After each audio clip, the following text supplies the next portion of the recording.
زي العادة خناقة بيني وبين ابويا اني مدمن او بتاع حريم. حرام يا ابويا زلني بان الكلب وهو اللي في ايده القضمة. اخواتي متعجبين والصورة باقية واضحة، واقف مسهول ودمعي نازل من الصدمة. اطلع برا بيتي ما انتش ابني انت غلطة. فتحت الباب ونزلت ودمعي على الخد، وامي تنده انت ابني مش ابن حد.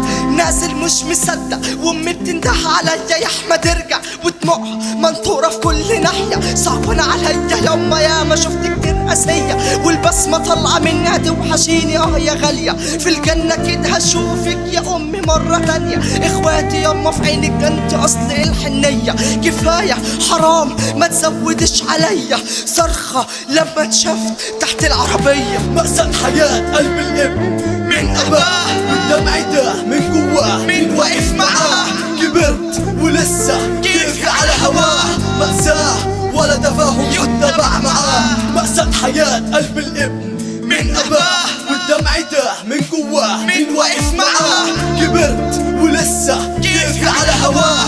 مأساة ولا تفاهم يتبع معاه. في المستشفى دقات القلب زيادة، نايم عالسرير زي خيال مآتة. أب قسي لابنه نسي لما مشي يوم ما ابنه سابه راح وقسي. سمعت صوت أمي وأختي بيبكوا عليا. أبويا فين يما حتى ما سألش عليا. رجع في دماغي كلام أبويا، الدمع اتعصر والدكتور بيقول لأمي ادعي له فات البصر. ومرة واحدة سمعت صوت بكاء، وامي تقول لها حبيبتي الحمد لله حلبت لها. سباق وخطوط الموت دي سابقه، والدكتور بيقول بعد الحادثه جسمه تلفه وصدمه كهربيه، جسمي بيتنفض يتشنج، وحبيبتي وقعت اكنها جسمي ومتبنج. فجاه المونيتور ثابت مش بيطلع نفس، والدكتور بيقول لامي ادعي لابنك امر ربك نفس.